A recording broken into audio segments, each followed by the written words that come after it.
Hi everyone, if you're watching this module you're probably struggling with learning some heavy content, bioscience or science courses, something like medicine or biology for the health sciences.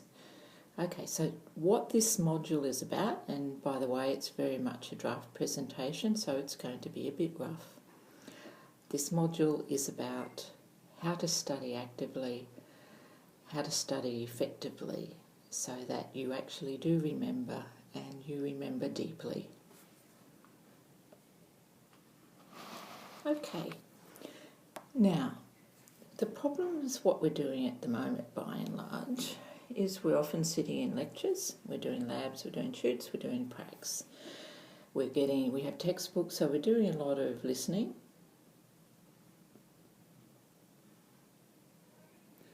And reading,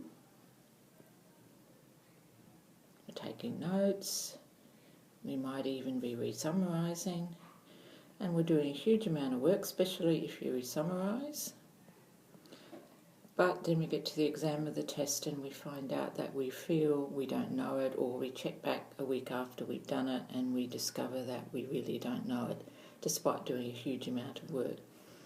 Now this really isn't all that much of a mystery really, so here we have low retention. And the reason for this is that decoding and encoding text is very much left brain activity. So it's the part of our brain which is particularly good for analysing. And so what we're doing is a very left brain dominant activity, and unfortunately that's not really very good for remembering long term. Good memory or high retention learning techniques tend to be very whole-brained.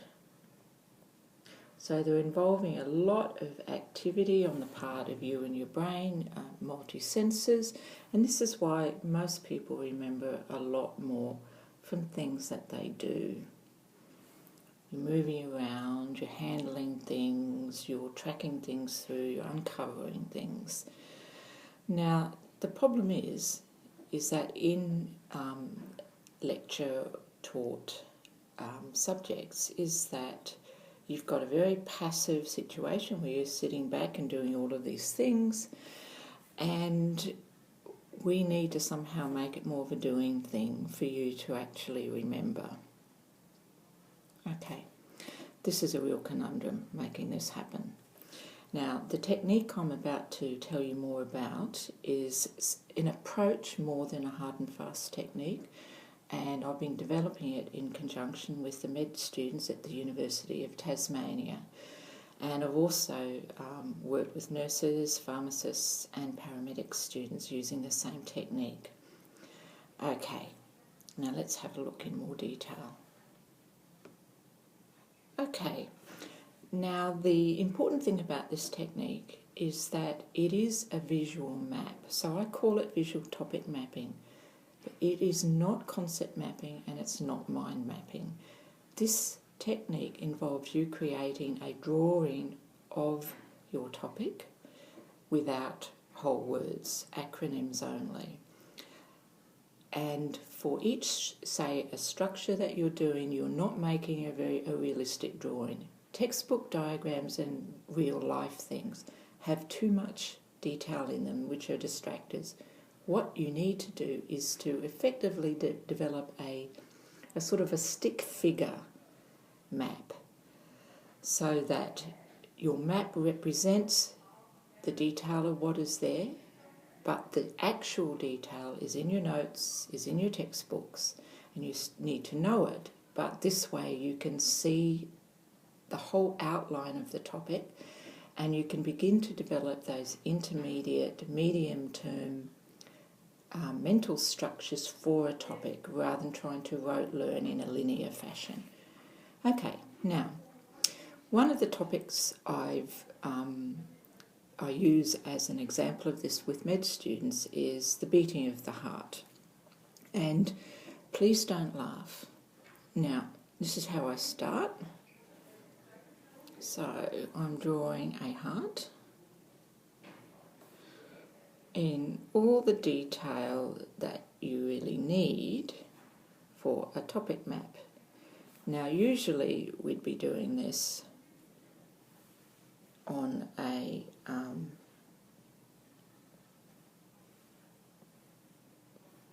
piece of paper, like just an A4 sheet, and if you were doing it for real, yes, you'd have, you'd be showing blood vessels, but not in a accurate proportional way necessarily. The idea is that you're showing the spatial relationships of the part and you're stripping things down to their absolutely essential nature. Yes, you do need to know what things look like in real life so that you absolutely know it when you encounter it. But at the moment what we're doing is simply mapping things. So it literally is like representing a town or a state on a map. Okay, now if we're focusing on how the heart beats and being able to describe in detail what's happening in there, the first thing we do is go through and we label every structure, just with the acronym. Now if you're doing this on paper, you can put the full term on the back. Now with things like left auricle and left ventricle, yeah, they're pretty simple and you probably will never forget them. But when you get to finer details of, think of all those very complicated muscles in the neck and shoulder region and their nerves, then you're going to really need to both know your Latin and Greek roots, but also be able to begin to commit to memory in a structured way the parts. Now, acronyms.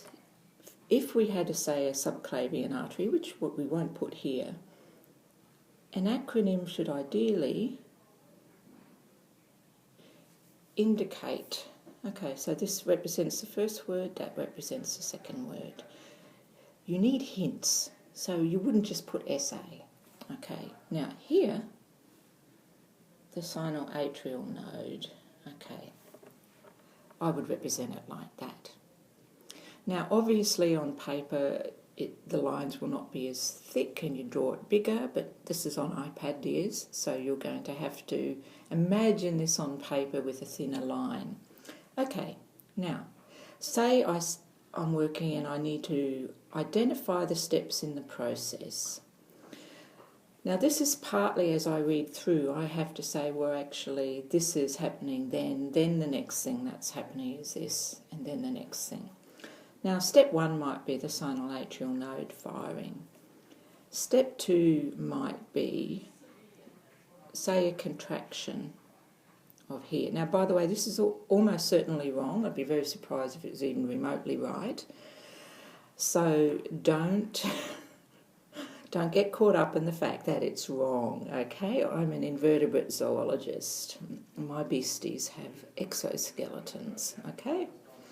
Now, okay, and it could be that at the same time we have a relaxation of the ventricle and an opening of the valves.